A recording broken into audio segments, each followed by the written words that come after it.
Alright, so what we're going to do is use the time.is time as the counter instead of me doing a countdown. Okay. So we're going to all clap at a certain number. So let's say the 25. Okay. For how many times? Oh, I get it now. Jamie, did you get it? Did you clap? No, I did. I did it exactly at the right... Okay, perfect. Nail it. Got it in one! You've killed Griffin. Griffin, I've never heard you laugh that loud high before. I think he's like whining like an animal that's dying. How many times? Griffin, are you dying over there? I thought we were going to do like starting on the 25, we were going to clap 5 times. But then when you only clapped once, I realized.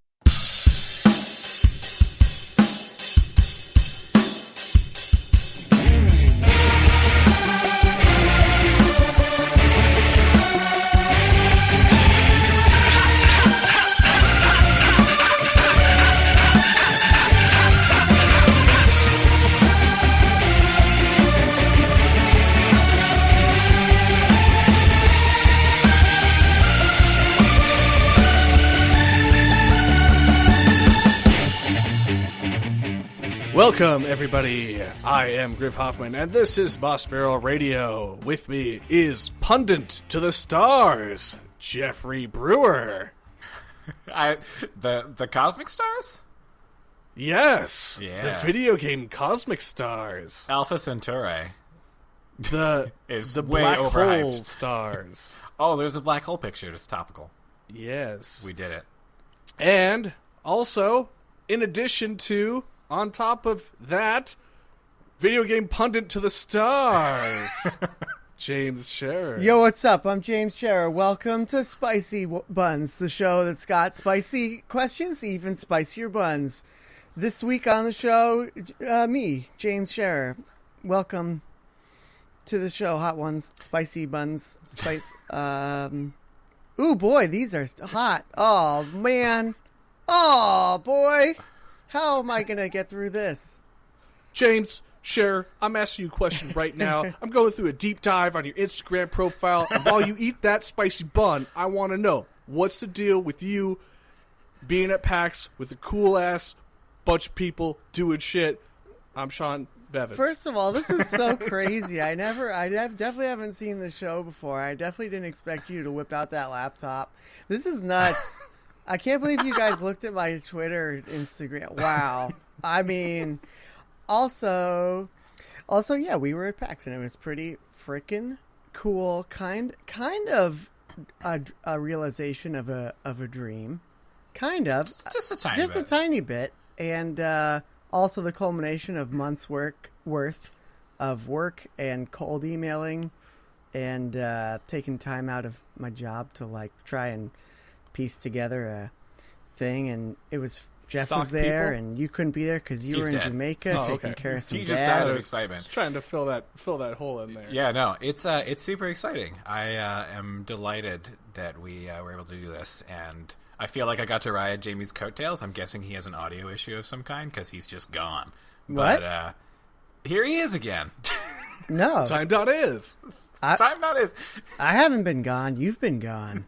So, Jamie, you ate the spiciest hot bun we've ever had, and you just time traveled 42 seconds into the future. How do you feel? Oh man, it's like you took out my insides, wrung them out, and spread a ghost pepper on it, and shoved them back in. Oh boy! I have just one final question. Are you ever going to squash the beef with DJ Khaled? Fuck that guy. Sorry. It's a family podcast. Sorry. North Dakota. The Midwest are huge, humongous DJ Khaled fans. How dare you besmirch our national treasure? How many butter sculptures of DJ Khaled are there? And how many of them has he personally devoured? Oh man. With a bottle of Courvoisier.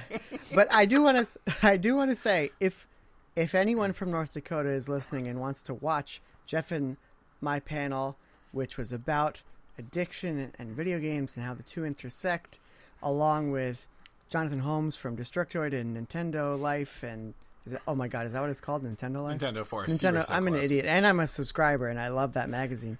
And Susan Arendt, who was formerly of Joystick and Escapist and Games Radar and all that stuff. Turned out really good. It had a great turnout. We basically filled the room, which was nuts. And then people seemed to be very engaged afterwards. If you want to listen to that, you can go to YouTube or watch it. You can go to YouTube and you can either search for the Psychiatrist's Guide channel, or you can just search for I Can Save and Quit Anytime I Want, and it'll be there for you. Nice. Yeah. Yeah. It's an hour of good times. Yeah. I feel like my feeling on the whole event is we fooled them. We fooled them. Really Got good. him. So that when you They think we know stuff. So when Geoff and I, the day of our presentation, we were almost late because we did not realize the special badges that you get when you do that allow you to skip the line. So we were waiting in the line like chumps. And then the next day, after we were Waiting in line like chumps, like who else? Everyone else? Everyone else. All the chumps? All the chumps. I thought there was a specific chump that you were in line with. Well, we were You in mean line. the guy who was cosplaying as Chump? When we got in line, when we got in the special line, we were standing next to Geoff Keighley, who looked That man was gone. gaunt and sad. Jamie was like, the camera adds 50 pounds. Yeah, at least. Oh my god, he looked real bad. On the other hand, Jeff Gerstmann looked like fucking svelte in person. He was like he was cut. I was like, damn, dude, you lost some weight. Jamie, do you It's recall that married the life. exchange? What? He's married? Yeah. Do you recall the exchange we had in the line, Jamie? So Jamie was like, I feel bad, like, cutting off all these people. I was like, I don't. And then another guy in line was like, no, you don't. Yeah, he was like a rando. He was standing like nearer to Geoff Keighley. He was like Geoff Keighley's voice, because Geoff Keighley can no longer speak. He was one of Geoff Keighley's organs that were removed outside of his body and turned into another human being. Exactly. All Geoff Keighley appearances are done by CNN hologram now. We were also standing in line at the Nintendo thing, and there was a kid who was nice, but he saw our badges, and he looks at Geoff and I, and he goes, "I don't know who you are, so how did you get those badges?" And he wanted like a detailed play-by-play of how one obtains the special badges. And Was it Doug Bowser Jr.? yes, yes. That's amazing. Griffin, how long have you just been waiting to... 3 months! Nice. Oh, God, I love We it. did. We did? Yeah, go on. We shouldn't talk about that. What? No, we can talk. Why not? Of course we can. You talking about the indie guy? No, I was going to talk about the super nice Nintendo girl. Oh, yeah, she was awesome. Yeah. She sang the Kirby's Amazing Mirror theme song to us And from the ad. And she basically, I'm going to say basically confirmed the whole 2 new Switches, 1 small, 1 big situation. Oh, that one. I thought you were talking about a different Nintendo lady. Well, that yeah. Well, there were a lot of Nintendo ladies. I'm talking as there are. I'm talking about the one who actually like met Bowser and met Reggie and knew all them and stuff. The one at the Katana Zero, who was like kind of footsying with us in regards to like our crazy Nintendo fan theories and conspiracy theories. Oh, did you meet Doug Bowsette? We did see a Bowsette cosplay. That was pretty solid. Griffin, you're killing it. Also, apparently, Doug Bowser knows about Bowsette and thinks it's fun. Confirmed. That was the biggest piece of news we got from PAX. Oh, yeah. Exclusive. You heard it here first. Oh, man. I love PAX. Doug Bowser, down to clown. Can I just say, like, this is... I'm probably going to be more serious than usual this one because, like, I have no energy. But, like, I just love PAX so much. I think it's been so awesome for so many years. Like, it lets you meet and talk with your heroes, and you get to feel like you're part of a community, and I just freaking love it. And I have such a blast every time we go. It's so... I can't believe it. I tried to explain it to my dad, and I would be like, it's as if there were like a rock and roll festival, but like you got to hang out with like Neil Young and Radiohead and all your favorite bands. Like, it's so cool. I love it. Yeah, it really is a blast. And I feel like, Griffin, for when you do come next year, Yeah. which you're definitely doing, right? Mm-hmm. Yes. we've gotten it down to a science. Like we've like experienced the agony and the ecstasy of PAX. Mm-hmm. And so like we know how to take it at a level that won't. So you'll be my PAX Sherpa. Yeah. And just give me the best possible experience. You just take one hit off of the peace pipe, Yeah. and then we will guide you. But I also love how the second that we got in the fast lane with the special passes, Geoff turned to me and he goes, "Yeah, we're never going back to normal passes again. We're doing a panel every year." And I'm like, "Hell yeah!" I did say that. It was awesome. I feel like it was our most successful trip to PAX, and we didn't see a whole lot of things. We can talk about those if you want to lead with that, Griff. But absolutely, that seems to be the spirit. Let's move with it. Yeah. I catch the spirit in my body, and then I speak in tongues. Which when I speak in tongues, it sounds a lot like Jeff's keyboard. Nice. We'll take that spirit and drop a bomb on us. Yeah, Geoff, you go What first. did you see at PAX?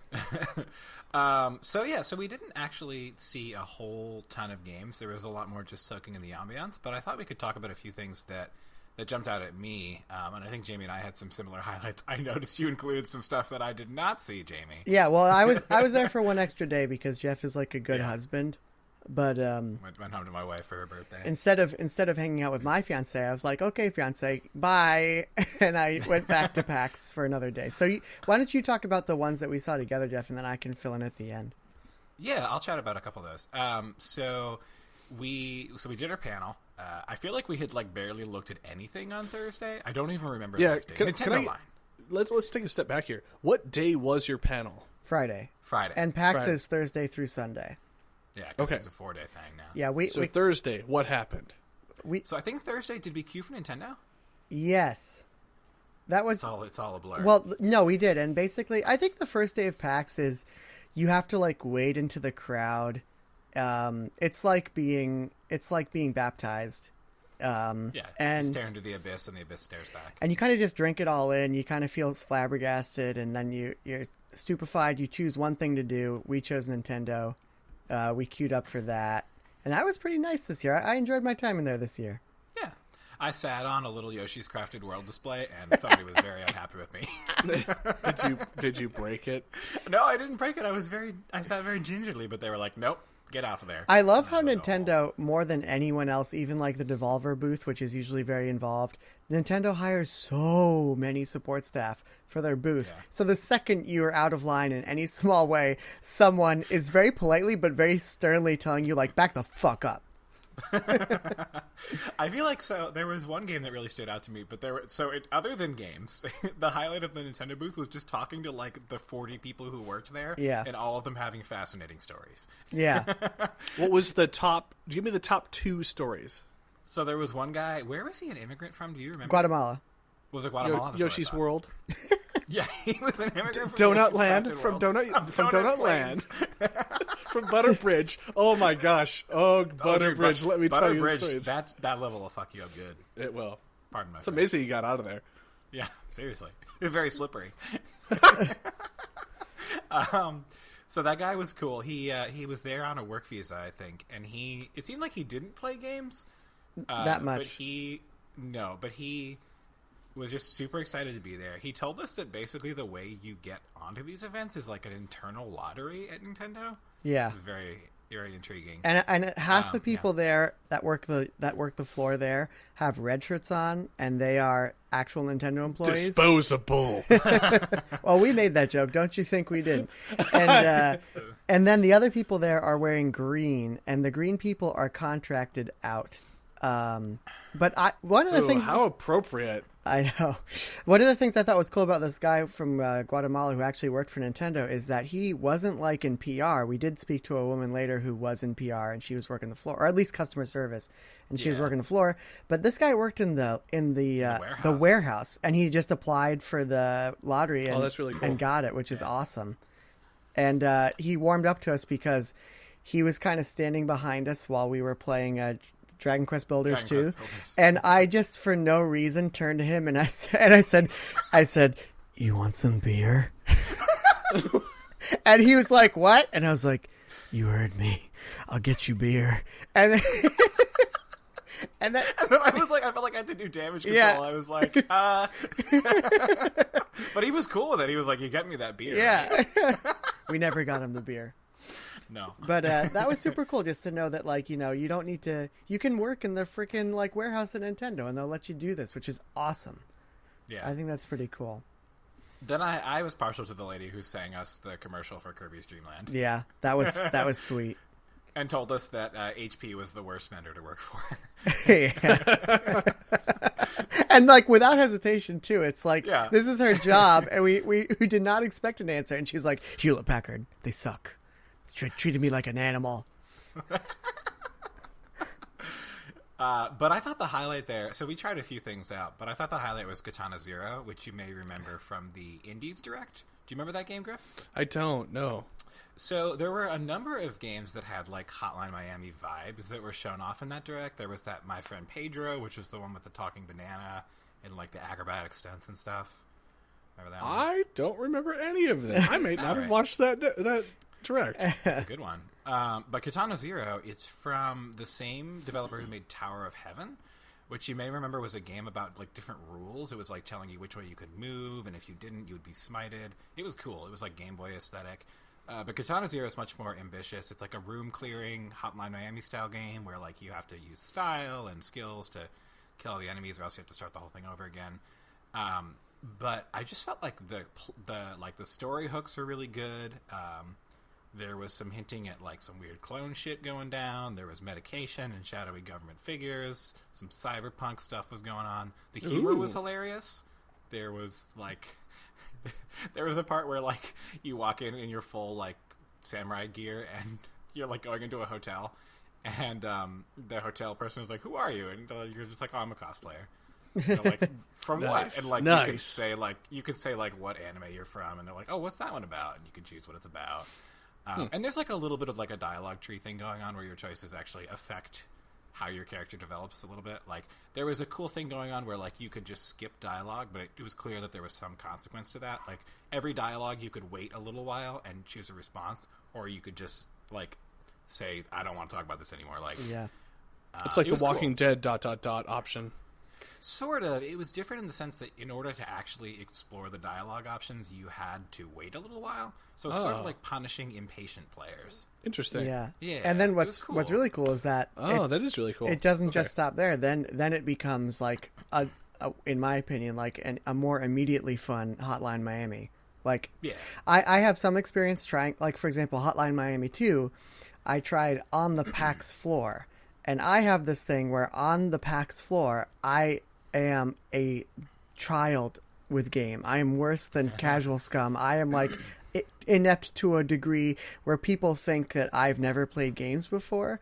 And so, for example... Oh, so you look like a game journalist. Exactly. Nice. Sick burn. Yeah, you're really taking down the corruption, bro. Yeah. But this, even on the crowded show floor, where I'm, like, constantly battling anxiety, I was able to have fun with and enjoy. And even though I was still pretty bad at it, like, I could tell, like, if I got this home and I was, like, playing in the comfort of my own home, like, you would get in a zone with this game. It's going to be fun. It's got that cool restart mechanic where you just, like, can immediately go back to the beginning and just try over and over again, banging your head against a wall until it works. And, Nice. yeah, the action is very satisfying. Yeah. It was a cool little game. I think it's definitely the most promising title they had there. Yoshi was pretty fun. I don't know. Well, we can talk about that. Yoshi! Yeah, I've played a bunch of it and I love it. We can talk about it a little later. Yeah, we'll get there. But we played that too. We played Dragon Quest Builders, which did not grab me. It grabbed me, actually. I was kind of... It did. It grabbed me so much that I actually today was contemplating buying the first one. But I've heard that there's pretty substantially different in some ways. So, maybe not. We'll see. I thought it was fine. A little time wasting. Yeah. Boring as shit. Kind of over Minecraft. No, but it was cool. It was cool. Yeah, so that was Thursday. Friday, I feel like, so we woke up, we had breakfast. We had stomach distress after breakfast. Oh, no. Everyone And but then Shannon. Everyone but Shannon, who ate like a very unhealthy breakfast, Yeah. didn't she? Well, wasn't it like a whole pie or something, like a French toast pie. It's the story of my life, man. I'll have like a salad. She'll have like just a tub of ice cream, and I'm the one who's rolling around in the bed at night, farting my body away from itself. I don't know if that makes That's sense. what I love about you. Yep, and she's just fine. But yeah, so that happened, and then we had the line, and we didn't know at this point that we could use the special people line, so we waited for like 45 minutes to get in. It's the longest I've ever had to wait to enter PAX. It was insane. It was bad, but You were in the normal line too? Yeah. Okay. But for normal humans, yeah. Okay. The special people line is like no wait at all. Yeah. You But, just walk in. oh yeah, sure. I was just wondering, like, if you were just in a different line than normal, but no. Okay. No, it was bad. Like, we got there at like 11:05, and I think we walked in at like 11:55. Yeah, and our panel was at 12:30, so we were I was freaking out, but we made it on time, and thankfully Susan Arendt, one of our co-panelists, was just magically there already, so that was good. Yeah. Nice. Yeah. And I got to say, she really made it. She really made it flow well. Like she knew how to cue us up and make us sound better than we were. Yep. Oh yeah. We'd like start piddling along, and then she'd be like, "Let me ask you a question." Yeah. And then it all got better. Let me save this. Pulled us back from the brink of despair. Because my name is on this too. So then that happened, and then I feel like we were just in the glow after that. What did we do? I think Did we look at Overland then? No. I think one of the things we did after that was we were riding high. We went over to. We definitely saw the Devolver booth that day. Oh yeah, we looked at Gato. Yeah. Yeah, which was cool. You want to explain that one? Yeah, sure. So we looked at Gato Roboto, which is like Game Boy style Metroidvania, and so it's you're a cat. You're in a little mecha. You can hop out of your mecha and traverse small areas. I can't exactly explain why it was a good game. It had a nice little sense of humor, I guess. It was charming. It was cute. Did you play it again? Yeah, I went back the next day and I played the entire demo again, and it just feels like if you liked... Oh, God, the name is escaping me. The indie Metroid game. Oh, John... Axiom Verge? Yeah. Axiom Verge. If you liked Axiom Verge, but maybe you wanted a little simplified and less frills around the edges and maybe a little more straightforward, this is really going to be your jam. I think, Geoff, when you played it the first day, we got lost because it's a true Metroidvania map. So you can, there's the prompts telling you where to go are not signposted hugely. But the second day, I already had like kind of a flow going, and despite not watching you closely, I got through the whole demo. I think that game's going to be really good. I think it's going to have good pacing for a Metroidvania. I got kind of like Minute vibes from it in that even though there's no time limit, like first of all, the art style is very similar, but second of all, like it has that kind of like scaled down feeling. Mm-hmm. Even though the map was substantial, but it kind of feels streamlined. It's like a streamlined, fun little Metroid. And the combat to me felt like... I don't know why. Maybe you'll disagree, but it kind of felt like Cave Story, in a good way. A little bit, yeah. In terms of how squishy the enemies are. Yeah, and how like you shoot a frog and the frog's mouth is open and then it's like frozen and then you're just pumping it full of lead and then it explodes. Yeah, and it takes like I say squishy. I mean like they take quite a few hits. Yeah, that's what I really mean. Like 10 shots when it should be 3. Yeah, and somehow it's really satisfying. Yeah, it's satisfying because you get to see the frog with his mouth agape saying "Stop shooting me." And then he explodes. Griffin, this is relatable content, right? Everyone's going to understand the sensation of the frog with its mouth open. Yes. All right, good. Just making sure. Mm-hmm. Nirvana. So, hey, Griff, there's a sequel to Valhalla. Cool. I was going to ask about that. It seems like it would be. Yeah, it is. I wrote that knowing you'd be excited to see it. I was. So it's very early. It's a little rough. But I'm really excited about it. Well, Speaking of a little rough, I got that Shiba Inu T-shirt from Fangamer. Oh, nice. I almost bought it for you. I'm glad you bought it, Griffin. It's so good. It's so good. I thought about it real hard. So it's a little rough in terms of systems. Like it needs a lot of polish. But I thought the writing was the same kind of weird balance of like a little pervy, but like not in a bad way. Okay. you know how they walk that tightrope really Sometimes well. Sometimes you can be a little horny. You can be a little horny. Like they did it well. I think they get away with it because the main character is like has a little bit of sexual agency. I don't know. Something about it feels a little different. Yeah, it definitely came off as edgy, but not in like the trying too hard way, which I like. It walked that line well.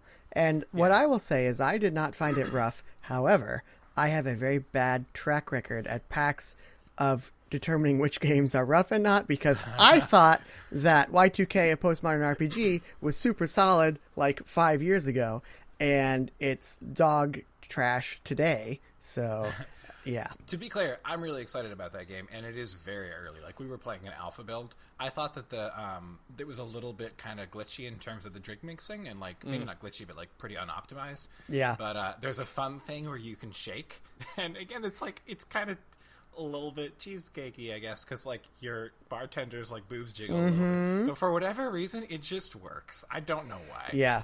It walks that line. I don't know why it walks the line well, but it doesn't. It sure does. At no point did I feel embarrassed to be playing that Exactly. game. Yeah. Nice. Is it a little bit like that Gain X bounce where it's like boobs do what boobs does? Yeah, exactly. And Is that the title of the episode? Wait, we're not titling them anymore, but if boobs do what boobs yeah, does. That'll help our SEO. We actually do title them, so yes, we can definitely do that. We do now. Yeah. We also famous titles them. That was a bit of a deep cut. What? Famous titles. It's Celebrity Jeopardy. Famous titties. Anyway. Nice. Yeah, so no, it is very much like that, Griffin. It just feels kind of weirdly classy, and it's cool. And like the material, like without giving too much of a spoiler, like the customer you see like talks about writing erotica, and somehow it just works. So it's cool. I definitely the same vibe is still there. I'm really excited for whatever will surface in that plot. But it seems like it's still early. That's what I really meant by rough. It's just like early days. It's not rough in the way that I felt like Y2K was. So I mean, how rough can you be on like basically a text adventure too? It's true, but it was a little weird, a little janky. Sure. Yeah. We both got the person too drunk. I think we're supposed to give them a non-alcoholic drink. I'm sad. It feels a little bit more open in that regard. Like it feels like your choices of drink mixing might matter a little bit more, and they don't signpost as clearly what you need to make, which feels like a good choice. Nice. So is that day 3 of PAX, or is this still the riding high on day 2? That was day 3. Okay. Day 2, I feel like we looked at some stuff. The only standout was Gato. Yes. I think we were basically just kind of like floating around on Cloud 9, not really realizing what the hell we were doing. Yeah. And we left the floor afterwards to eat food and then came back, I think. Yeah. So then did you guys like open up like a Giant Bomb style apartment / VBRO? Wait, VRB, whatever it is. The thing where you rent a house and then try and invite fellow panelists over. We did the exact opposite of that because we stayed in a yotel. And if I don't went to bed. I don't know if you've ever heard of a yotel, but a yotel is kind of hellish and at the same time kind of awesome. It's essentially like a hostel, but you're not paying hostel prices. You're paying like really expensive hotel prices. And like 5-star hotel in a small town prices. And that sounds like the worst. And the room is the size of a bathroom in a normal hotel. There's also a robot that wanders the hallways that is approximately human-sized and has a display that tells you where it's going. It's terrifying. And all the elevators play Is that a Nirvana reference? No, it's not. It's a real thing in the hotel. It's and then in the elevators, first of all, the elevators are like dark and purple, and they play music that is like threatening. I feel like everything about that hotel is designed to like make you feel unsafe. Yeah. And but yeah, that was oh man, that was quite an experience. But on the last day, when Geoff went back home, I played Man of Medan, which is the next game coming from the Supergiant people who made. Wait, not Supergiant. Oh my god. Furious Googling. Why am I mixing up the How come your keyboard doesn't make dumb noises like Geoff and mine? Supermassive, not Supergiant, Supermassive games. And they made the Rami Malek gets murdered. Until Dawn in 2015, yes. There you go. That's the one. So they made that, and I love yes, that game. The one that's too scary for Griffey. Is it really? Yeah, it might be. So this one you might be able to get by. I played... No, I'm saying this one might be too scary for me. Oh, okay. Like, the other one looks, like, feasible. This one looks a little, a real. So, Until Dawn looks less real. It still looks very realistic. But first of all, the first thing I'll say about this is I don't know what they're doing. That this game, like, some of the best character design and graphics. Like, it's really uncanny and quite realistic, and you really can't, like, if you stop moving in the game, you cannot tell if you're looking at like a shot from a set or a video game. Like, and they've just, you mentioned the trailer to me, and I looked at it, I watched it, and you're absolutely right. Like, it is glistening and beautiful and fluid. Yeah, it's kind of freaky, and seeing the trailer doesn't even do it justice, because Oh, well, okay. Well, if I would see it in person, yeah. You had to be there, Griff. Well, yeah. Just look at that frog's open mouth. I get it. Listen. I was going to say, you had to have a special guest pass. Listen. Really YouTube compresses 4K footage like whoa. I know this because Marquez Brownlee, okay? So, I know what I'm talking about. No, but... you all ever heard of this cat Marquez? Have you heard of this guy? He's good. So it's really, like, kind of astounding looking, and what I immediately picked up about this one was I think it's going to be even more campy and fun, weirdly, in the way that, like, the 999 games are.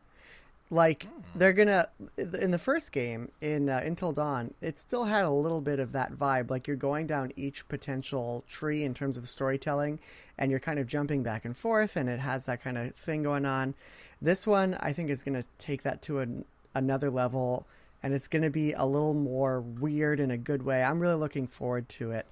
And obviously the acting and everything was superb. And then I walked across the booth. This was the Bandai Namco booth, and I played Rad, which is the new Double Fine game. And as we've talked about, I have a pretty forgiving eye for games, especially on the show floor, because I'm more thinking about, like, conceptually, like, you know, what is this game going for? And I can forgive games a lot. But this was just immediately the worst feeling game I have, one of them that I've ever played. And I was kind of shocked because I love Double Fine. And even when their games aren't, like, polished like Costume Quest, I still, like, play the crap out of them and I love them. And I was just kind of taken aback by how unoriginal and uninspired and banal and sluggish and just not fun Rad is. I really couldn't believe it, to the point where I kind of turned to the guy next to me and I was like, so what do you think of this? Can I buy you some beer? Yeah, it's the only thing I can say. It's so weird. It's like a strange neurosis I have. And no, I asked him, I'm like, so, like, does yours just feel, like, broken? Like you're not even playing a game? And he's like, yeah. And then after that, I went to one of the Bandai Namco people. They're not devs or anything. But I was like, hey, are you guys having, like, issues with the TV or something? And they were like, no, we had the tech guys come by earlier and everything's running perfectly. And I was like, ooh, okay. So that's unfortunate. I hope they pull that together, because the art style was cool, but... Well, speaking of debacles in game demonstrations, did you guys check out the Gearbox Borderlands 3 presentation? We did not go to that, thank God. I was going to say, was Randy Pitchford there? Yes, he was. He was. How many USB sticks did he have on his person? Or had he left them all behind? He left them all at the medieval times. Just, did you not hear about how poorly this panel went? No. So apparently they tried to show. So there was a lot of. He literally did do magic, and there was a lot of preamble and beforehand. Yeah. No, you don't know. There's a lot of foreplay, if you will, and then they were like, "Okay." He doesn't like that. And then they were like, and then they showed a trailer for the remastered versions of the OG games. Hanson collection or whatever, yeah. And then they were like, and now the main event. And they tried to play this apparently, they tried to play this trailer like 5 or more times. And Randy was expecting a geyser-like magical squirt of the trailer. But in fact, it was a dribble. Nice. And it just... They couldn't even play the trailer, which is hilarious. And at one point, it got so bad that apparently, and you just do not do this at PAX. You do not do this. But what Randy Pitchford did was, after trying to play the trailer a few times and it failing, he then literally intimated that it was the enforcer's fault. No. Yeah. Yeah, it was like, oh man, like too bad we don't have the right people here, And then something along those immediately lines. the crowd of people who chose to go to this panel Booed. booed him. And Oh my god. Good. yeah. Oh, So Jeff and I did not so go to this awful. panel because we saw the masks everywhere. yeah, so apparently they gave out like the Gross. masks of the guy on the cover, and they were like all over the place. People were wearing them, and it was kind of crazy. But we did not go to that. We did go to the Outer Worlds panel. What, Obsidian? Yeah. Is that? Obsidian, yeah. That looked good, but there were some very strange choices in terms of how they presented it. It looked good, but just like it looked. Was just like every other word was fuck Randy Pitchford. No, I could get down with that. Well, they presented a work in progress build that had writing but no voice acting, and they just showed it without reading the lines. Oh, like the opposite of that Mummy trailer. You've lost me. Yeah. Okay. What? Come on. It's okay. The one with Tom Cruise? Yeah. I'll have to watch it again. But yeah, I thought it was charming, and I got the sense, they had that big Game Informer exclusive, and they were basically spending the entire Game Informer article trying to explain that they're a smallish team for the type of game they're building, and people should check their expectations, and they're scrappy in certain ways, and I kind of got that vibe from them too. Like, this is just like a group of people who are super passionate about this type of game, and this type of game doesn't get made that often anymore, and I'm looking forward to it. Yeah, it looks good. Nice. I think so. And I think having Microsoft at the helm will probably help them smooth over any rough spots a little bit. Yeah. Yeah. One would hope. Yeah, and then they had to, of course, they had to be like, now, one thing we don't want to talk about is the Epic Games Store. Yeah. And it was like, oh, Yeah. god damn it. One thing they did do well is I hate when, for example, Bethesda is like, oh, we like some of the bugs, so we keep some of the bugs in the game. And they said something similar. They were like, we built this weapon around a bug that we found. And I was expecting it to just not be cool at all. But they have this one weapon where you hit an enemy with it, and their face just randomly changes. And it's hilarious. Yeah, it's pretty cool. I liked that. It didn't look like they were leveraging a mistake they made. It almost looked like they designed it on purpose. So I don't know. I'm looking forward to that one. Yeah. Well, that was a part of a whole class of weapons that seem to or many of them are based on glitches that they found during development, but all of them are there's a whole gimmick class of weapons that has its own development. So it seemed like they were leaning into it in a way that wasn't just yeah, we're lazy. We're not going to actually make this game work. Yeah, but you have to imagine that when you initially said that, it's like, I'm going to make a gun that shoots glitches. That must mean that you have identified those triggers that negotiate that glitch, and you've packaged it into something that the player can control, which means had you wanted to, you probably could have erased it, but you just found some quirk of code that is actually fucking fascinating, which is really cool. Yeah, that's how they presented it, and it felt legitimate. So nice. Yeah, it looks good. It looks like Fallout. When I watched the initial trailer, I was like, oh, this is more looter shooter. No. That's the vibe I got from the trailer that they showed pre-PAX. But then when we watched the gameplay, it was very clearly just Fallout. Okay. With a slightly different world, but similar type of gameplay. I thought anyway. With an untrustable narrator. Was that a thing? Well, Portal or Borderlands or any of that stuff. Yeah, war never changes. No, do you have audio logs barking at you that you're like, oh, I don't know, is this Atlas? No, yeah, I didn't get that vibe. Did you, Jamie? No. Okay, cool. It just felt more like an open world RPG, a la Bethesda, except not dumb. Or less dumb. And I can't remember how the progression worked, but it seemed intelligent. There's one other game though that we didn't mention, which I wanted to briefly touch on. Overland. Do you remember that, Jamie? That was the one with the zombie Overland? cars. Was it Overland? You said? Yes. Oh yeah. So that is a game that I was really excited about. It's by the same people who made Tunic, but also something else that I know about that I can't remember anymore. So its build is sort of a FTL-ish game. It feels like kind of FTL and Into the Breach had a baby. and it's also got a little bit of Oregon Trail in there. Like you're going west, you're driving your station wagon, and then you go in and out of battles.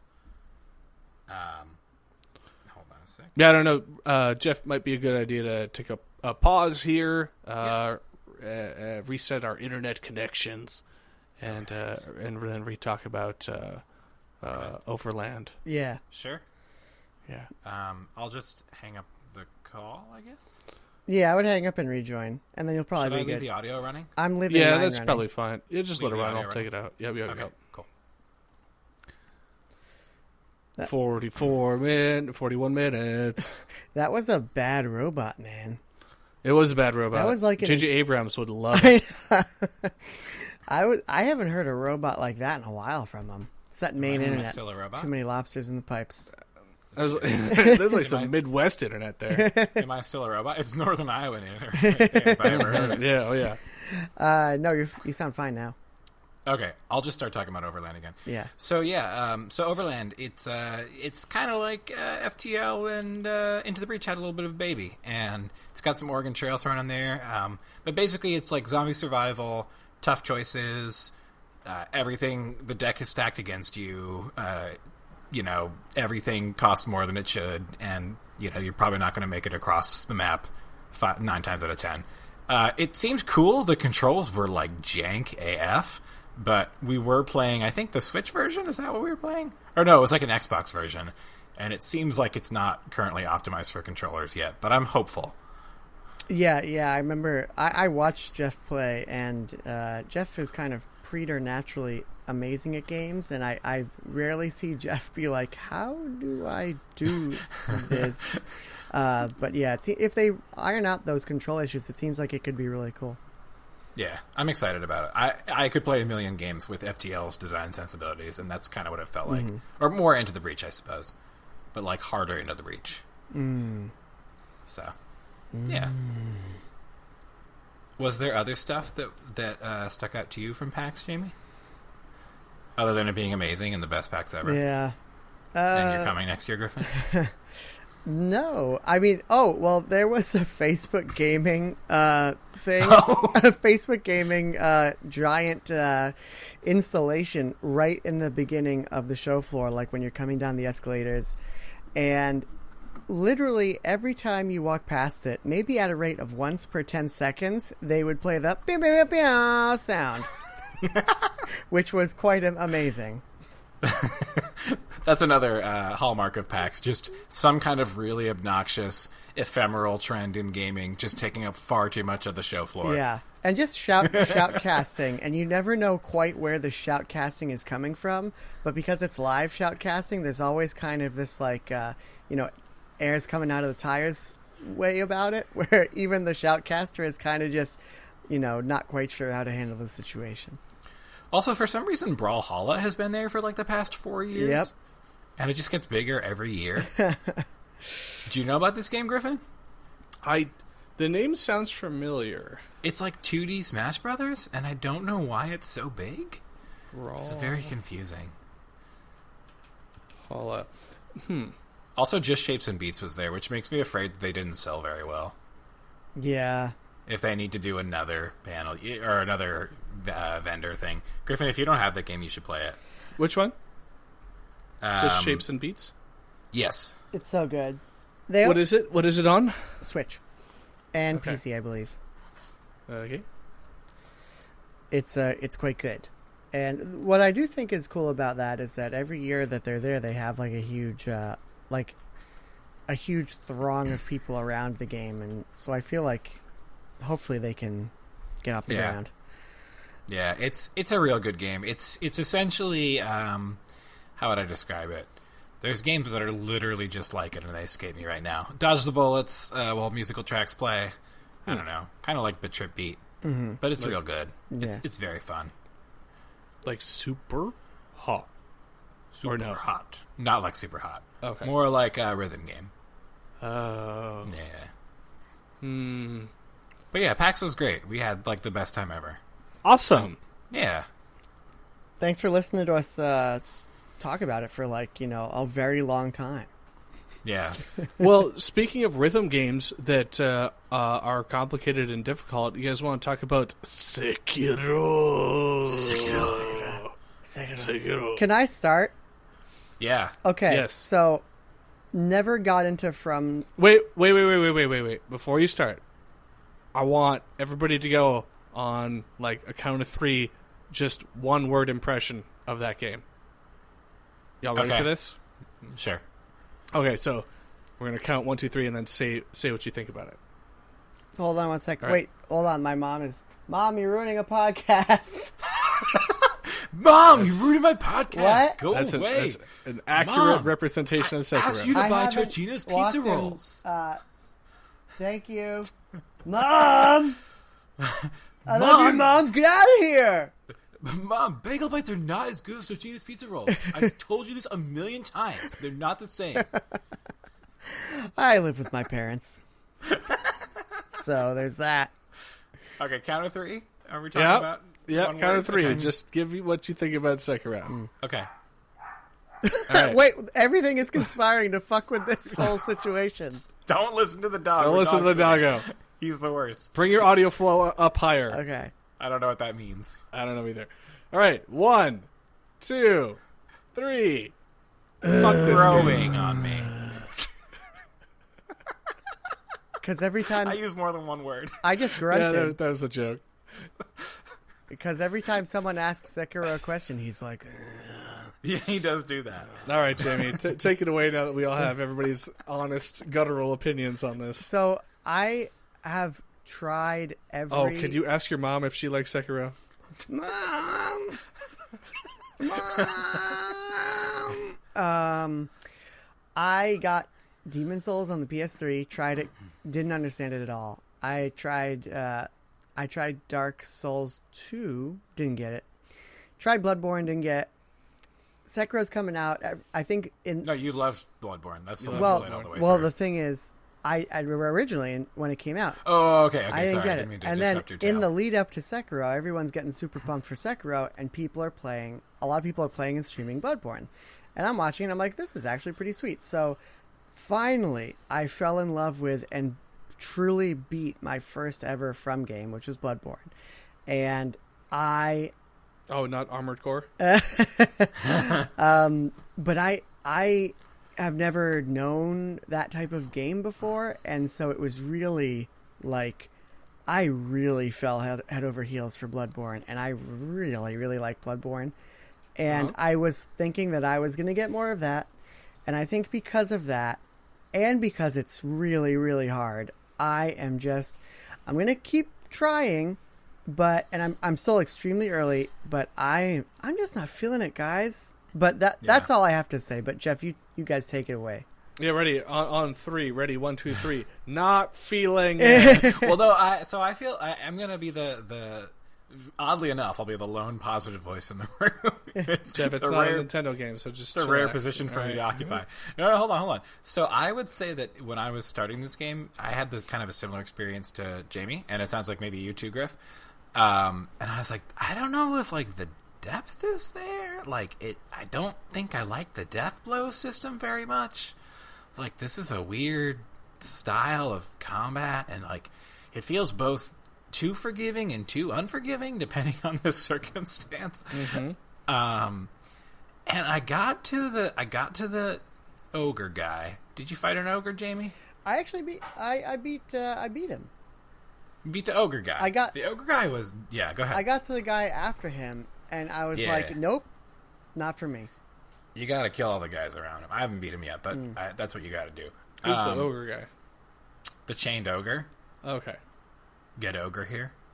Huh. Nice. All right. Thank you. Can that be the second name? Can we just have like a list of names for each episode now that just goes on for like a very long time? Yes. Okay. Yes. So I got to the chained ogre, and he was just demolishing my face, and I was like, "This is like really fucking annoying." And I just kept playing. I kept giving it a chance. I did the fire thing because you're supposed to burn him, and then he's like, And it's stupid easy then? "It's still not stupid easy." I would disagree. Oh no! And I was like, I beat him, and I was like, "All right, this is fun." I could get down with this. So like it's growing. I'm starting to feel the vibe. To me, it just is not satisfying. Like, there's something about the fact that you're not. I don't know if it's the fact that you're not doing damage to their health. Like, at least in Bloodborne, you're like, all right, like this time when I fought that boss, I got him down to like 30%, and then you do it again and you get him down to 10%. You know, in this, it's like you get one death blow every time, and then you get owned, and you don't feel like you're, making progress, and you're literally not making progress. It's like you can't cheese it. Like, you can't just like get in there, hack like crazy, and kill something. You have to like actually like go through a long fight, and it's true. Like, you miss that giant ass boss health bar that you chip away at. Like, just how the enemies are a little bit too robust in Cave Story, and that's a good thing. The bosses in Dark Souls and affiliated games are like weak enough so that it feels meaningful when you hurt them a lot. In this, it doesn't feel meaningful. I don't know, that's how I feel. This is interesting. This is I do not have that vibe that you guys are having, but I think I have an equal amount of frustration with the game. Where are you coming from, Griff? So I think that, yes, not having that big visual health bar is a bummer, but you have to look at the health bar, and you are doing damage to them. It's just not surfaced very well, because the bar above their health is their posture bar, or whatever the hell it's called. And you feel like you do nothing to that, and sometimes that's okay. Like, you don't need to degrade their posture. You want to take their health down, because as you get their health down further, then it's like a exponential curve. Like, the more health damage you've done, the more then their posture bar will take damage as they block and hit this. So you're like, I'm not doing shit to this guy, but you get a hit in at the end of your combo. Well, you chip away at them long enough, then you start doing more damage to their posture. Yeah, and if you deplete their health bar, you can just death blow them too. Oh yeah, and that's the thing, Jamie. I think you said like you get through one death blow bar. Like, this is my beef with the game. Is the death blow is cool, and unfortunately, the way that the game treats it is there's a way to knock out that first death blow on every boss. It's just how much patience do you have? Yeah. Right? So, like, do you kill all the guards around? Do you take this weird circumvented route or something like that? Or do you use like some weird cheese on it to kind of get in there? And in all those situations, it just takes time to do that. And it's cheesing. Like, you're literally cheesing the AI, and then you can knock off one of those pips of health for the boss or the mid boss or whatever, and then you're faced with a full health bar of boss, which is cool because it's like, I have advantage now against this guy. Like, I only have to do one set of fight. However, the game is designed to be like, all right, you have to learn the strategy and learn this boss.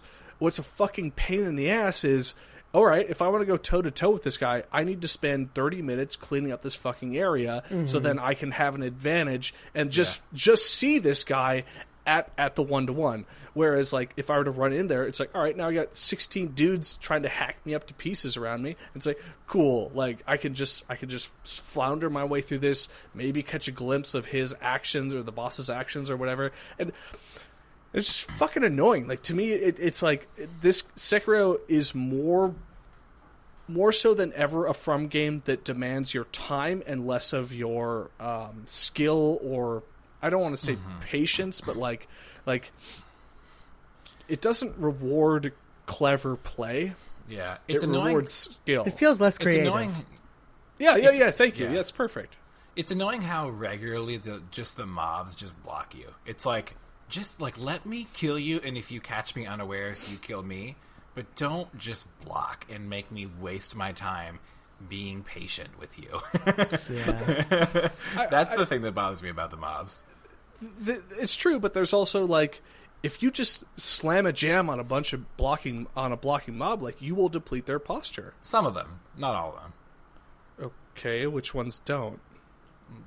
Anything that's like above like a trash mob, like anyone with a hat on, usually like with a hat on. Yeah, that's true. In Japan, hats just show your status. But that's where you have to change your strategy, right? Like that's where it's like you gotta do the side like dodge roll thing, get a slash in, and you need to start going for health damage and not just pure hack and slash. Yeah, I feel like more than in any game though, like if you take damage from a mob, you're like, fuck, I have to go back and rest and do the whole thing over again because I need full health bars and both of my revives to be able to beat this thing. Yep, the death blow to give additional health is like a godsend. Like you have to have that. I'll have to get that. One of the things the upgrades matter. Yeah. Yes. Go ahead, sorry. One of the things that's been said to death, but it really landed for me, is that one of the biggest revelations for me in Bloodborne was realizing that armor doesn't do anything, so just put on the armor that you like.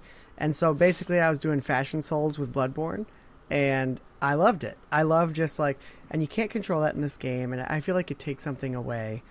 And, you know, there's no builds. I mean, this is all obvious stuff about the game, but it's so disheartening. I finally fell in love with this type of game, and that's when they choose to Then they change it on me. I know. Yeah.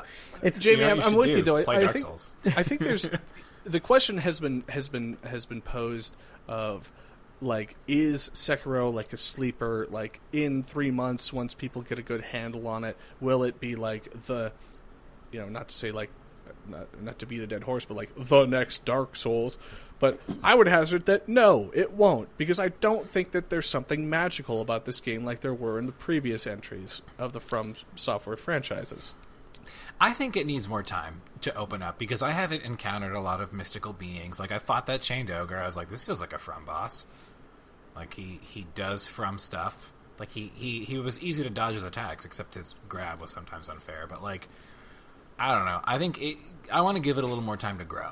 How far are you, Griff?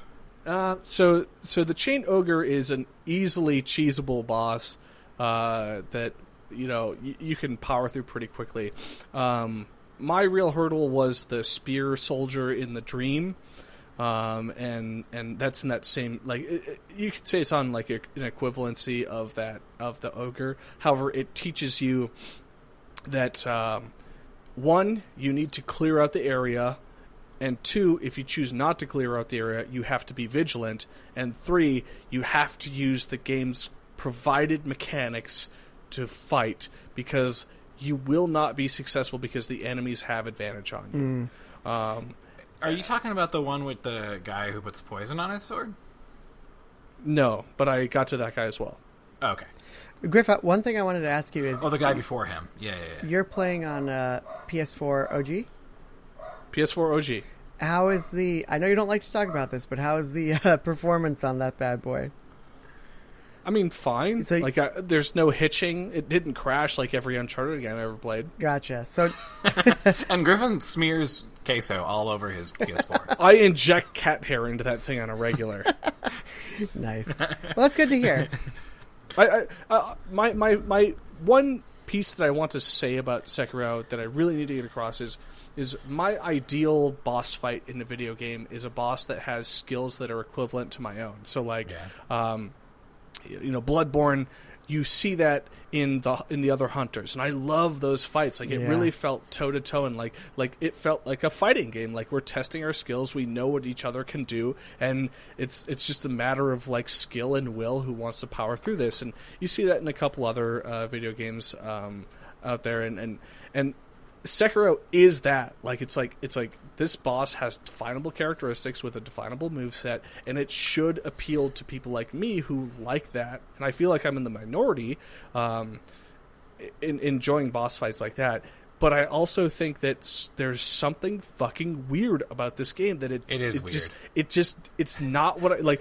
It's a dick about it. Like, it's like, oh, you want to go toe to toe? Like, fucking jump through this pit of spikes, or you know, the boss will have this weird hiccup that they use one time, and it's like fucking Mike Tyson winking at you, and you're like, fuck you, you instantly killed me. Great, here's 45 more minutes that I gotta go do. That's to clean what up I the didn't shit. like about the ogre. Its attack does 95% of your health. Mm-hmm. It's like, that's overkill. Yeah. Right. It's like, And then- calm down. Yeah. And then it's just, all right, I don't mind the reset and go after. Like, the thing that's cool about the previous Souls games is you could hustle. Like, you could just fucking punch it into that smoke wall and get back into that boss fight. In this game, if you want to do that, you can certainly do it. But also, now there's 4 to 10 other enemies that are still just like, like mobs following you in that, and you're like, oh, cool, now I'm super dead.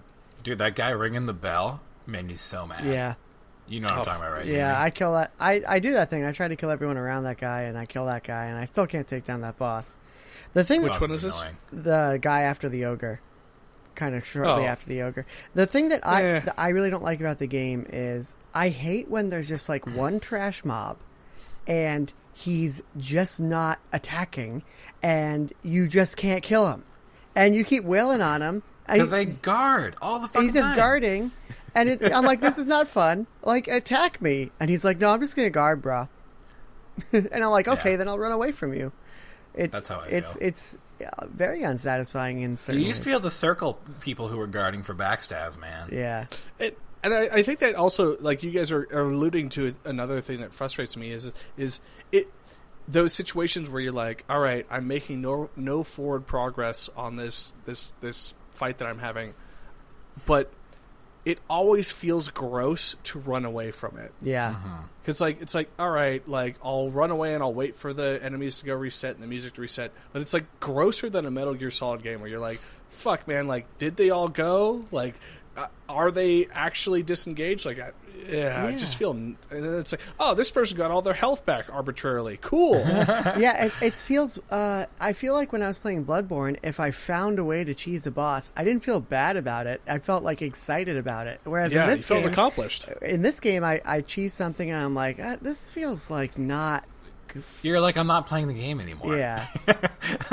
Like, the whole point of this game is to fight shit. Yeah. You know what I really feel like? I feel like I earned a hollow victory. Nothing was lost.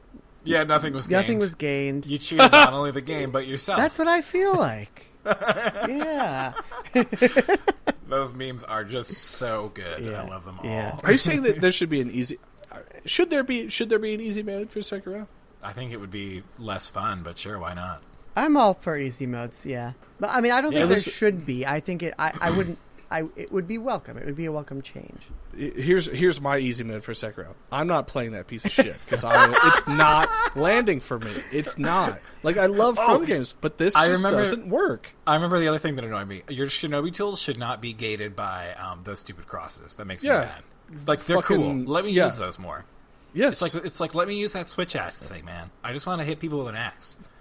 I can only do it like 3 times. Do you guys think that this is the FromSoft people taking a break, refreshing themselves, trying something new, and then they're going to dip back into their bread and butter? Or do you think this is the new direction of FromSoft? I think it's too early to say what will happen next. I mean, I think that, Jamie, that's a really cool question because, like, every game in this wheelhouse has had this kind of scrutiny up to this point. But I feel like this is the first one that there's a conversation that's happening that's like, hey, is this not good? Whereas everything previous is like, oh, I didn't like it because of this vibe, or it was different from this previous game, or it kind of, like, it's in that same wheelhouse, but it didn't quite suit it for me. Like, I think Sekiro is the first game that people are questioning, like, is this actually not a good one of these? They could, but are people though? Like, because everyone seems to love it so much. I don't know. But I think the people that don't want to play it are done playing it and moving on because it's prohibitively unenjoyable. Mm-hmm.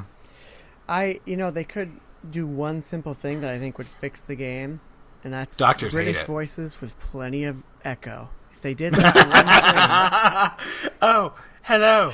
lousy You're from the off-comer, Ashina estate. away with you. Are you guys playing it in English? No. No, but we should. I should. Lord Corel.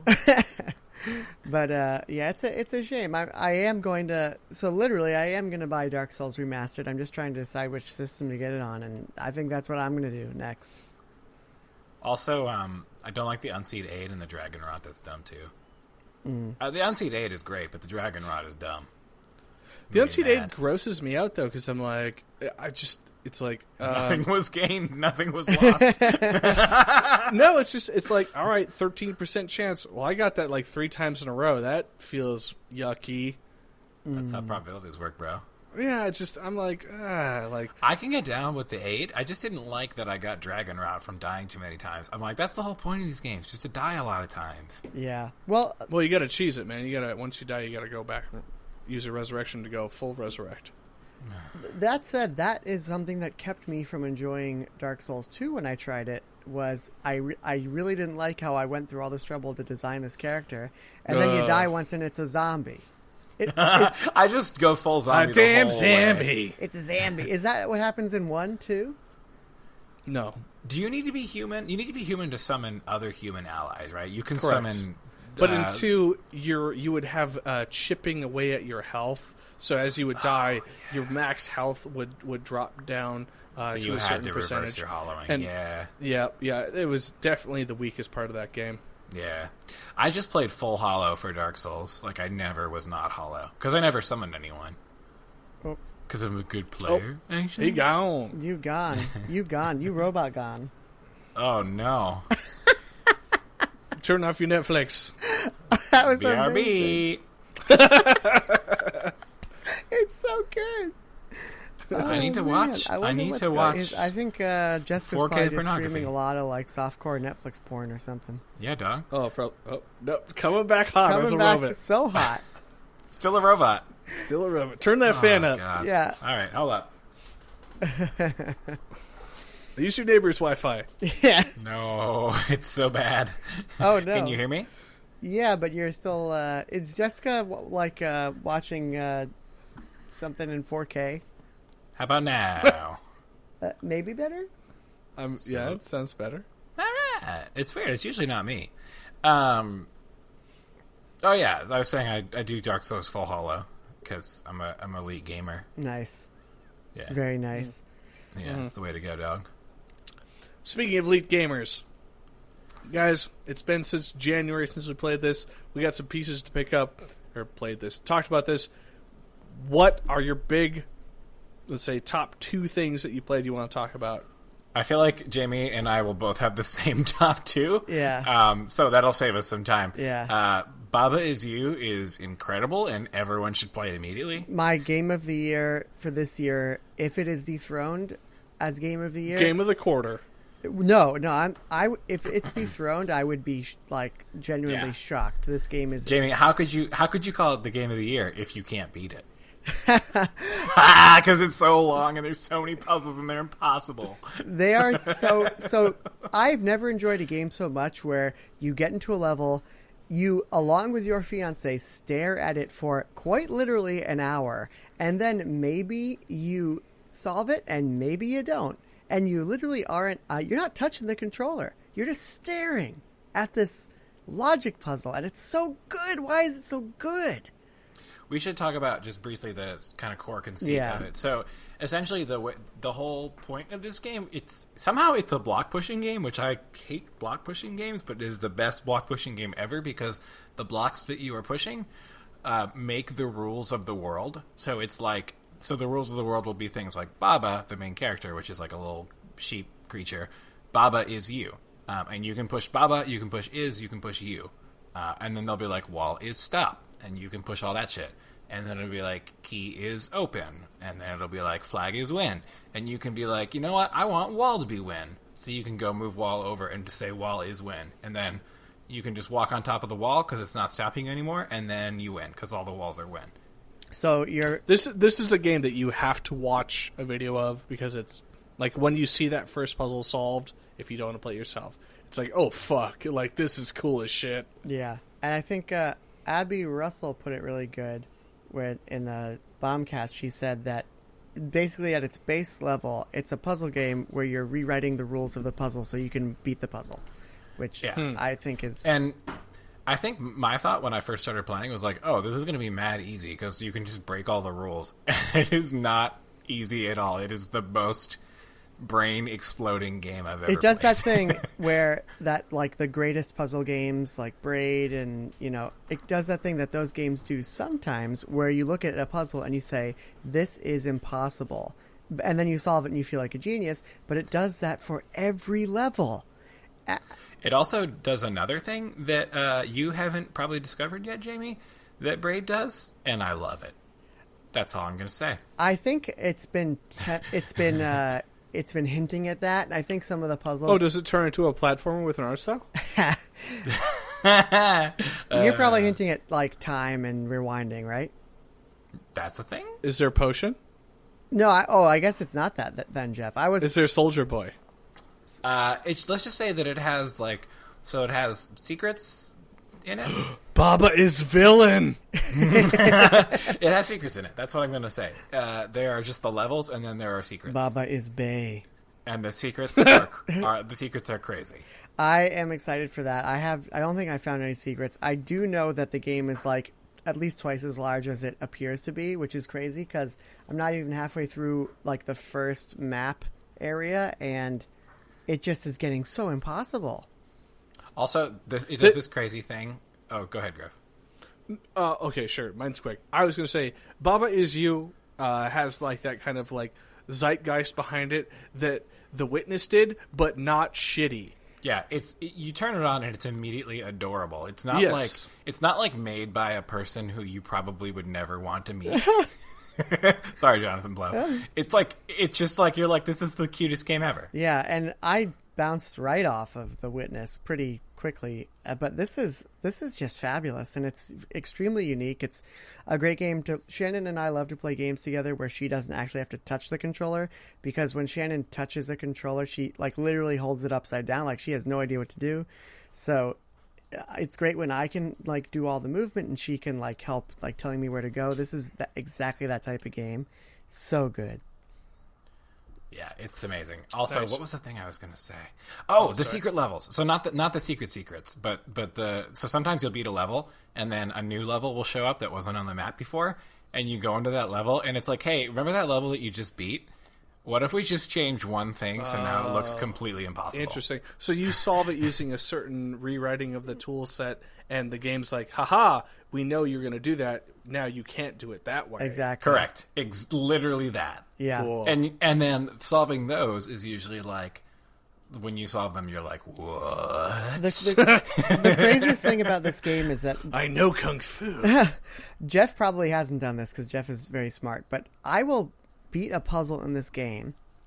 I'll rack my brain to do it, and it might just boil down to like 2 or 3 steps.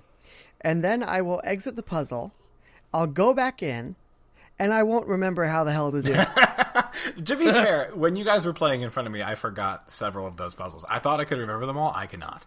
They are very hard. It's extremely hard, but there's only a few times when it seemed not cheap. Cheap isn't the right word.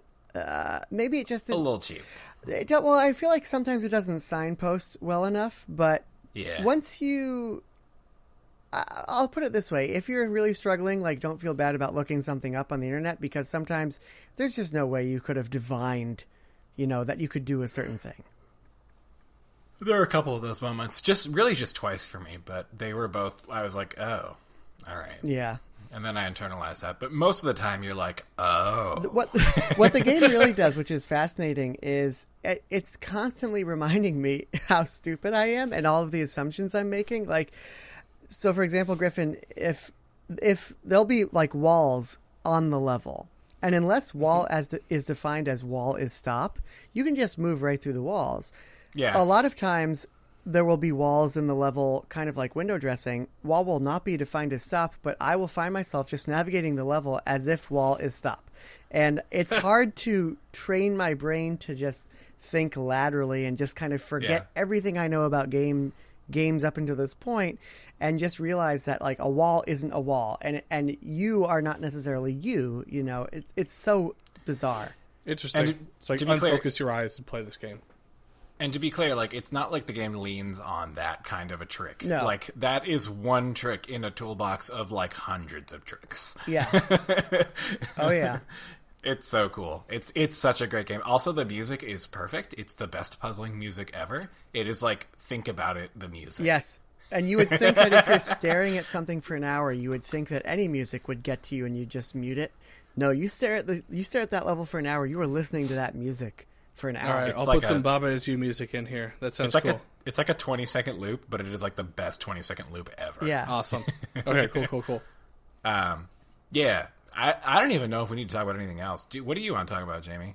I like Yoshi a lot, and that's all I'm going to say about it. And I think Griffin doesn't. It was cute. It was cute in the demo we played, but I don't know. Maybe it doesn't hold up. What do you think, Griff? I started the game, and that's it. Oh, I guess based on the doc that you didn't like it. I think it's... I never put hands on controls. What? I never put my hands on the controls. So the first thing you have to do when you get it, Griff, is switch the control scheme to like the second option, which is essentially what it will remind you more of playing... If you say Yoshi's World, you're falling into a trap. Super Mario Brothers 2, Yoshi's Island. Yes. Yoshi's Island? Yeah, no, goodbye. Or Super Mario World 2, Yoshi's Island? Sorry. No, fuck that game. You don't like that game? No, I don't. Get out what of your are own podcast. you saying? Shut it down. I quit. No. But don't Poochie like ain't Yoshi stupid, games. Griffin. That's why I just said Yoshi's shitty bullshit, because they're all that. you might like this though, Poochie because ain't stupid. this feels substantially different, and it doesn't feel like exactly like Yoshi's Epic Yarn or anything of like that.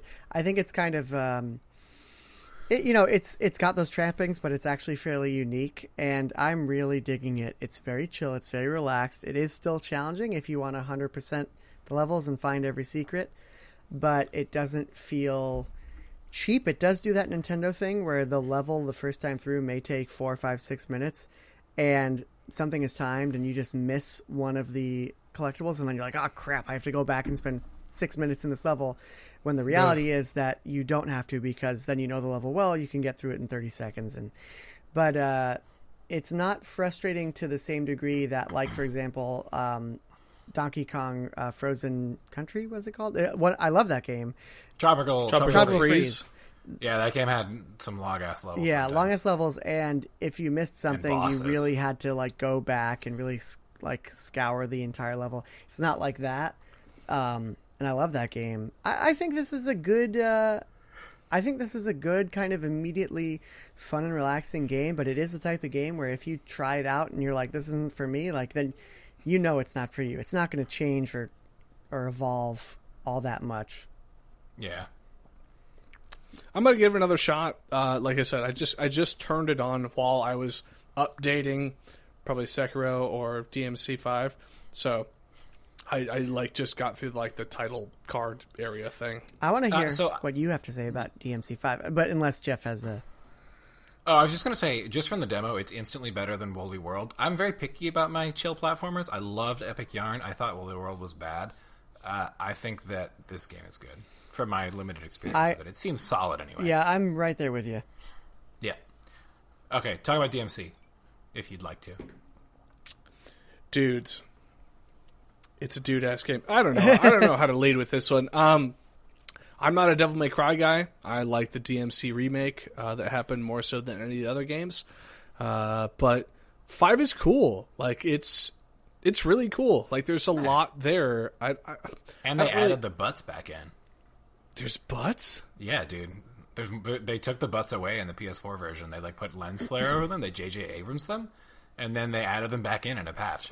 Oh, interesting. The butts were lens flared in my game. Well, they won't be anymore. All right. Well, great. Something to look forward to. It's cool. Like, as a person who is not enamored with like the stylish action of DMC, but what DMC had spawned later on, aka like Bayonetta, Vanquish, those like very fast moving. Did you like Revengeance? I did like Revengeance. I love Revengeance. I had mixed feelings on Revengeance. All right, Dom. There were cool things, but there were also extremely shitty things about Revengeance. Yeah, DMC5 seems to kind of do something, blend the two. Like it is, it's very much that same like stylish action, like, hey, make your combat cool as hell to your own heart's content, but then also like, you know, I don't want to say it's engaging because it's a shitty JRPG or Japanese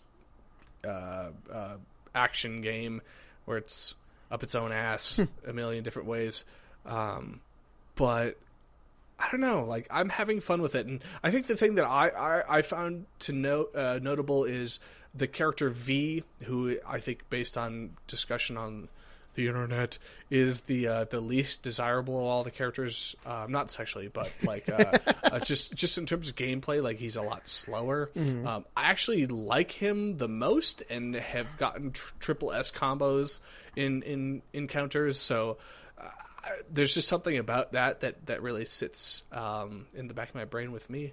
And Dante, like, is really fun to play as. Like, the 3 different characters you can play as do feel distinctly different.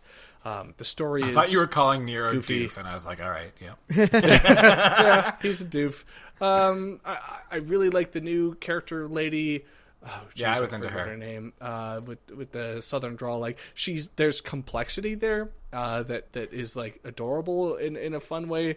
I don't want to go too far down that rabbit hole, but like, there's something that's like, she's a badass, but also like vulnerable, not in a damsel in distress way, but like a like a machismo way, which is really cool for a lady character in a Japanese game. And just very few moments, you know, it's like, is it by a design or accident? The perennial question for Japanese stuff. Well, she doesn't have huge boobs, which is a red flag.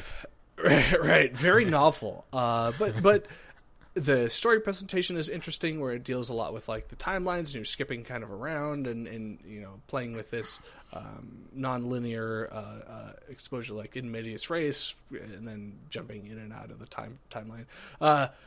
I don't want to. I'm rambling. DMC5 is cool as shit, and I would prefer to play it over Sekiro because I feel like I can get places. I would like to play it quite a bit. I just haven't gotten around to it yet. Should I play that? I'm excited that you like it. Should I play that or Dark Souls?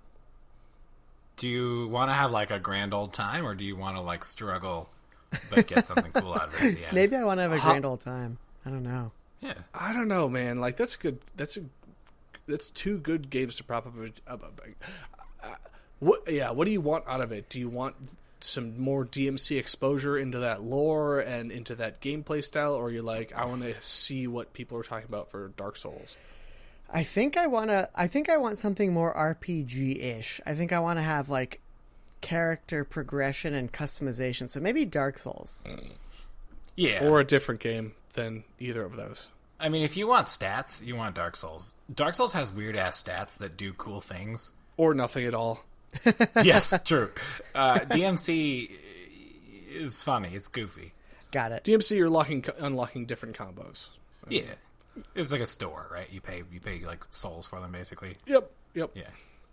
Get a new gun. Yeah. I love the way it looks. Yeah, it looks really fun. Can I just quickly say that you guys should play Tetris 99 if you haven't? It's really fun. I don't get it. Why don't you get it? It's the best game ever. I don't understand how to like, or why I'm attacking people, or why people are attacking me, or how I change that. Just you can use just the right play stick Tetris to better. Choose your targets. But why would you? Why? Because if you get KOs, it increases your multiplier for the junk you send over to people. I like it. I liked it. I just had like no idea what I was doing or why I was doing it. You just make the blocks fall, bro. Just make them. I got Tetris Effect, man. I got Tetris Effect on VR. Tetris 99 is the best. It's free. I want to hear some world music and some house music while like I trip my balls off. I bought a VR. You got a VR. You did buy a VR. You get a VR. I didn't get one. Labo VR just came out, guys. I haven't had time. What do you think, Griff? I'll save that for the next podcast because we're running a little long. Got it. Can I just I'll tell just you guys, say I'm liking it quite a bit. Cool. Can I just say that we should talk about Wargroove and 8-Bat in the next podcast? Because I don't think we've ever talked about Wargroove. But before we go, can I tell you a story? Before you go, can you robot so hard that literally there's a black hole on the face of the Earth, but it's where you are? Oh. He did. He did it. He did it, guys. Oh man, he did it. Oh. Am I good? What? No. I'm bad still? No, you're not good. Jamie, let's take this time to talk about how in Apex Legends we won a match and it was amazing, and then I don't play that game anymore because it's hard now. Yep, literally samesies. That was so much fun. I have rarely played a multiplayer game where I felt like I had less of an understanding of what was happening or why things were happening. I don't know why. It's not like it's a flashy game or that there's tons of stuff going on the screen. I just kind of feel out of my depth when I'm playing. Do you feel the same way? I felt the same way in our 3 games. A little bit, yeah. I felt like I had a good handle on what I need to do. It's just my ability to execute. It's the same thing I feel about fighting games where, like, I know what I should be doing. I just can't get my hands to do the things that I want them to do. So, yeah, I feel like I have the strategy down. I just can't execute. And that came into an extremely profound realization after we played, and I played another match, got another win, played another match, was carried to a win, and then over the next week, it was literally like I was revived 3 times. They carried me to it. I'm like, I'm dead weight here now. Goodbye. I just like that Fortnite copied their revival stations. It's so Fortnite. It's peak Fortnite. Yep. Wait, Fortnite copied it? Yeah, that's because that's what Fortnite does. It copies everything. And then everything else dies.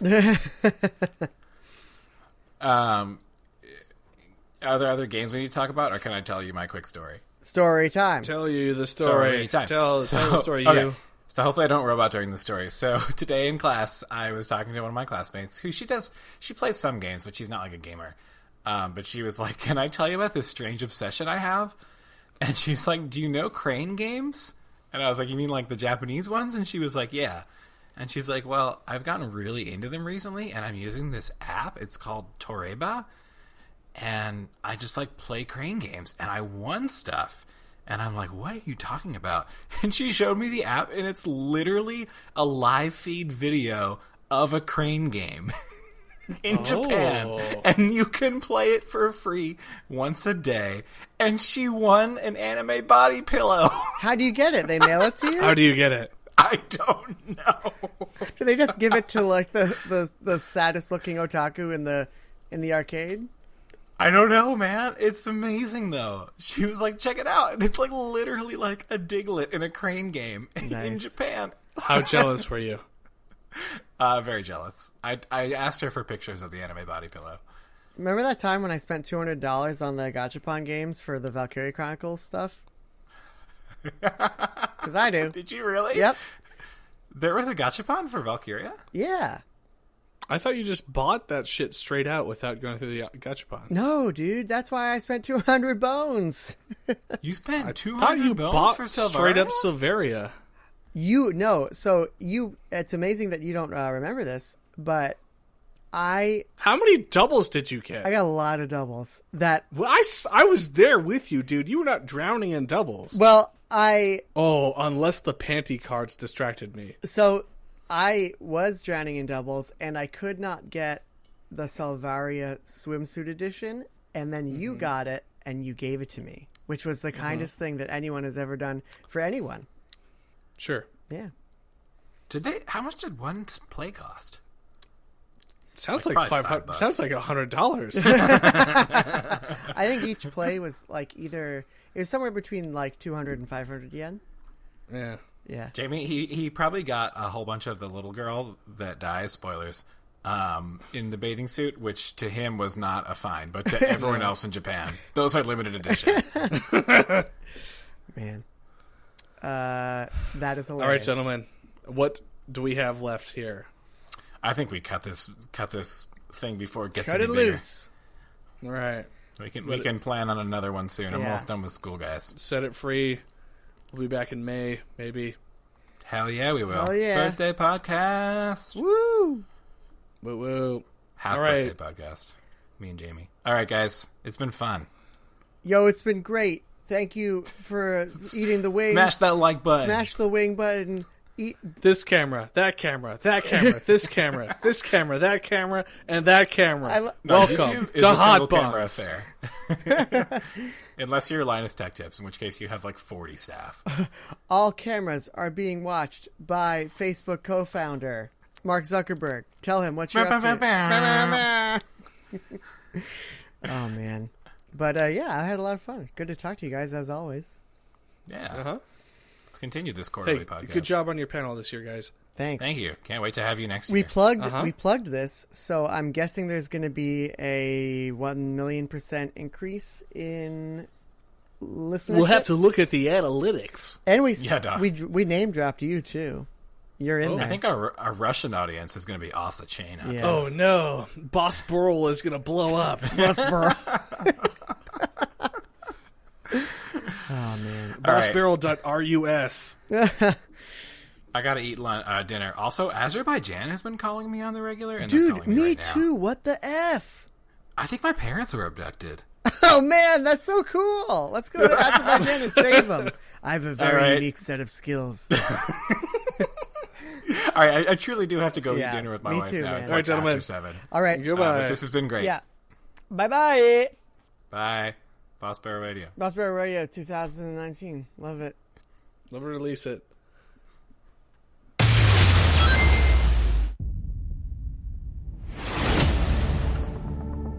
What the?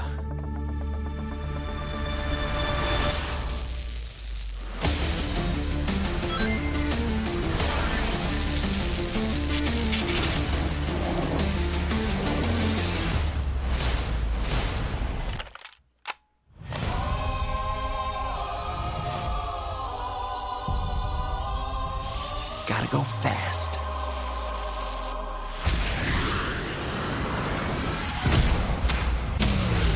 Minutes ago, an energy surge knocked out power across the entire Pacific Northwest. This needs someone who can figure out exactly what we're dealing with. You're not suggesting who I think you're suggesting. We have no choice. What the? Are you in charge here? Yes, I am. Nope! I'm Wrong. I'm in charge. Allow me to clarify. In a sequentially ranked hierarchy based on level of critical importance, the disparity between us is too vast to quantify. Agent Stone? The doctor thinks you're basic. Listen, pal, I don't know if you realize who... I'm sorry, Major. What was your name? Benny. Nobody cares! SFPD! Meow? Oh, come on. Okay, pal, I want answers. Basically, it looks like I'm gonna have to save your planet.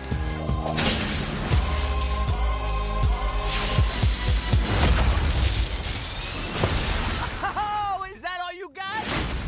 No, but thank you for asking. Uh-oh. Whatever this creature is, our job is to secure it, neutralize it, see what makes it tick.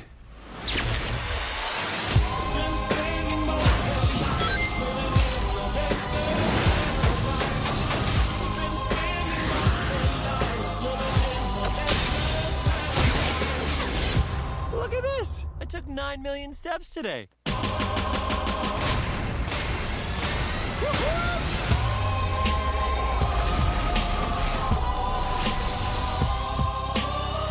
Stay in there and be quiet. How much longer? I can't breathe in here. Do you have your child in that bag? No. I mean, yes, it's a child, but it's not mine. It's not your child. Smells like body spray in an old ham sandwich.